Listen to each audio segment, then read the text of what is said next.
Losing regular high school by just 1.5 marks was the biggest wake-up call of my life. After all the hard work, finding myself forced into services high school felt like a heavy, unfair punishment. It was the exact same curriculum, but with higher fees and a crushing feeling of defeat. My childhood had already ended at 12, but now the pressure was doubling. I wasn't just a student, I was a teenager carrying the financial weight of his own education and life. To survive and pay for this expensive school, I had to work endless, grueling hours. I didn't just start in appliance repair out of nowhere. Before that, I tried working with a car electrician, but it wasn't the right fit. Then I worked with a spice dealer, but he treated me poorly, so I left. Finally, I found my place in appliance and electronics repair. Because of my deep curiosity about how things work, I mastered the trade in less than 5 months. My boss would literally wait for my school vacations just so I could handle the workload. But balancing high school with a demanding job is exhausting.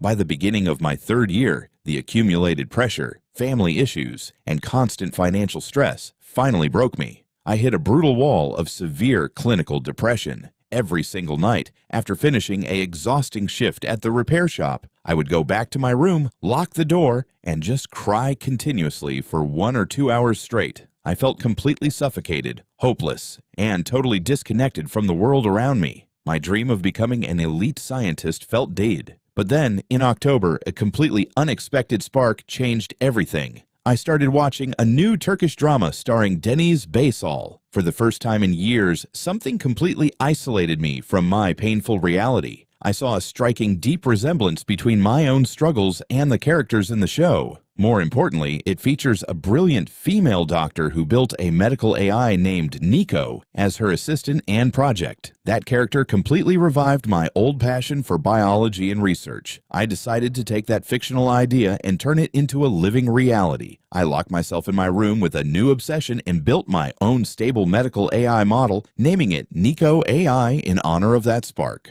I integrated my passion for biotechnology with machine learning to study how engineered immune cells target tumors. One night, while working past midnight and fighting extreme exhaustion, something unexplainable happened. A long, incredibly complex chemical structure appeared clearly right before my eyes. I woke up, searched for it everywhere online, but it didn't exist anywhere. I knew this wasn't a random coincidence. I put the compound through deep computational testing via Nico AI. And the results were shocking. The formula showed a massive potential efficacy against breast cancer and brain tumors, the exact disease that took my mother away from me. I compiled all the data, wrote a comprehensive research paper, and published it online under my scientific name, Youssef Koçari. Nico AI gave me my purpose back, but life kept testing my limits. Between intense research, long shifts at work, and 3rd-year exams, the pressure became too much to handle. I had to make the incredibly tough decision to split my final school year. Shortly after, I faced the notorious chemistry exam, widely considered by teachers as the hardest chemistry test in the history of Egyptian high school. Then came the rejection from the Turkish scholarship. It felt like another rock bottom, but this time, I refused to stay down. This YouTube channel is the absolute first step of my ultimate comeback plan, my true remontada.